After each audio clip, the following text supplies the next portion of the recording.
தமிழ்நாடு சட்டப்பேரவைத் தலைவர் அப்பாவு தற்போது செய்தியாளர்களை சந்தித்த காட்சிகளை பார்த்தோம். தமிழ்நாடு சட்டப்பேரவை கூட்டத்தொடர் 24ஆம் தேதி தொடங்குகிறது என்று சபாநாயகர் அப்பாவு அறிவித்திருக்கிறார். தமிழ்நாடு சட்டப்பேரவை கூட்டத்தொடர் வருகின்ற 24ஆம் தேதி தொடங்குகிறது என்று சபாநாயகர் அப்பாவு அறிவித்திருக்கிறார். மானிய கோரிக்கை மீதான விவாதத்திற்காக இந்த சட்டப்பேரவை கூட்டத்தொடர் கூடுவதாக சபாநாயகர் அறிவித்திருக்கிறார்.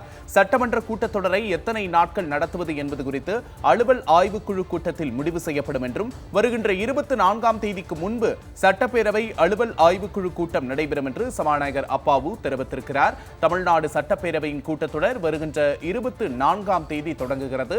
அதனை தற்போது அண்மை செய்தியாக பார்க்கிறோம். 2024-25ஆம் ஆண்டு வரவு செலவு திட்டத்தினுடைய பொது விவாதம் முடிவுற்று வாக்கெடுப்பு நடைபெற்று முடிந்தது. மானிய கோரிக்கையின் மீது விவாதமும் வாக்கெடுப்பும் நடைபெறவில்லை.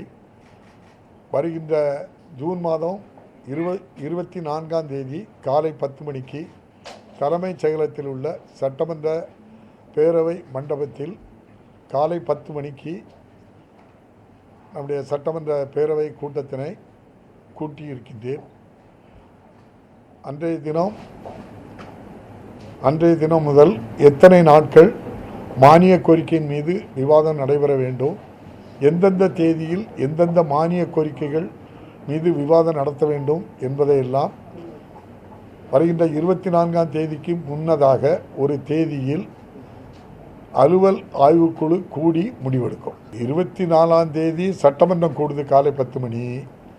அதுக்கு முன்னதாக ஒரு தேதி, ஒரு வாரமோ 10 நாளைக்கு முன்னதாகவோ ஒரு தேதியில் அலுவல் ஆய்வுக்குழு கூட இருக்குது. காரணம் எதுக்கு கொஞ்சம் அட்வான்ஸாக கூட்டணும் அப்படின்னா எந்தெந்த தேதியில் எந்த மானிய கோரிக்கைகள் அப்படின்னு இருக்குது.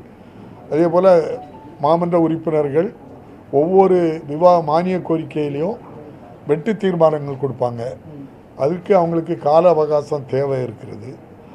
ஆகவே அதற்கு முன்னதாக 24ஆம் தேதி சட்டமன்றம் கூடுகின்ற நாளுக்கு முன்னால் ஒரு வாரமோ 10 நாளைக்கு முன்னால் அலுவல் ஆய்வுக்குழு கூடி முடிவெடுக்கும்.